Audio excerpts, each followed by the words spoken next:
এদিকে বস, তোর জন্য আমি শরবত নিয়ে আসছি। আচ্ছা ঠিক আছে ভাবি। তুই এসেছিস মা? 2 দিন 4 দিন থাকবি তো আমার কাছে? হ্যাঁ মা, না না সময় নেই, আমি তো আজকে বিকালেই চলে যাব। থাক না মা, 2 4 দিন আমার কাছে জামাইকে নিয়ে থাক না। কি হবে, থাক। না না, তোমার জামাইয়ের আসলে অফিস ছুটি হয়নি, সামনের মাসে ছুটি পেলে একসাথে দুজন এসে বেরিয়ে যাবে। নাও নাও দিনা, এগুলা খাও। আরে ভাবি, তুমি এত কষ্ট করতে গেলে কেন? এত কিছু কি দরকার ছিল? মাইর দিমু, খাও। আচ্ছা ভাবি, আচ্ছা খাচ্ছি। আসলে ভাবি, তুমি কখনই মায়ের অভাবটা আমাকে বুঝতে দাওনি। সব সময় আমাকে খাইয়ে আর আদর করে অনেক ভালোবাসা দিয়েছো। কি করে যে আসলে তোমাকে আমি শুকরিয়া করব?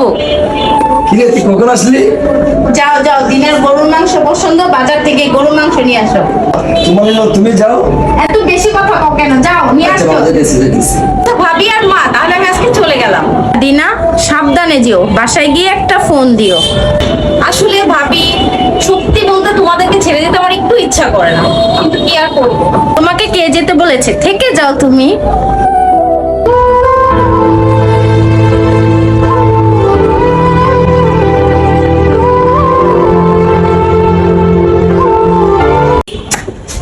রূপা রূপা, দিনার জামাই মারা গেছে গাড়ি অ্যাক্সিডেন্টে।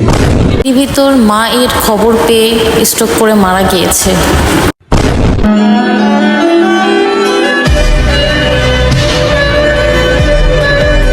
ভাবি, আসলে আমার শ্বশুর বাড়ি থেকে আমাকে বের করে দিচ্ছেন। তারা এই অপবাদ দিচ্ছে আমি নাকি আমার স্বামীকেও খেয়েছি, আমার বাবাকেও খেয়েছি। সেখানেও আমার আর ঠাঁই হলো না। রূপা, আজকে থেকে আমার বোন এই বাসাতে থাকবে। দিনা, তুই মুড়ি কোথায় পেলি? ভাবি, তোমার কৌটা থেকে মুড়ি ছিল, ওখান থেকে নিয়ে আজকে বললাম আমার পারমিশন ছাড়া আমার ঘরে ঢুকবি না তুই। কিন্তু ভাবি, এর আগে তো না বলছি না, আমার পারমিশন ছাড়া ঘরে ঢুকবি না। আচ্ছা শোনো, মেয়ে মানুষের এত খাই খাই করতে নাই, বুঝছো? এত খাই খাই করবা না। এই তুই আমার চুরি করছিস কেন? নতুন কাউকে দেখানোর জন্য? রূপা, এদিকে আসো তো। কেন, কি হয়েছে?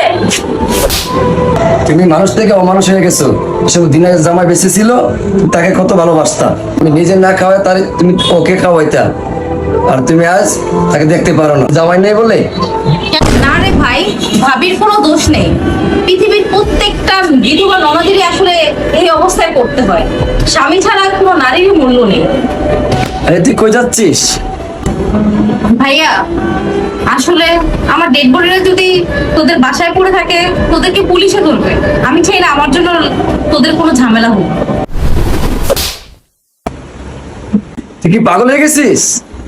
আটকাস না ভাই, এতক্ষণে বিষের দাপটে আমার কিডনি লিভার সব হয়তো গলে গেছে। কিছুক্ষণের ভিতর হয়তো আমার এই ডেড বডিটাও শেষ হয়ে যাবে।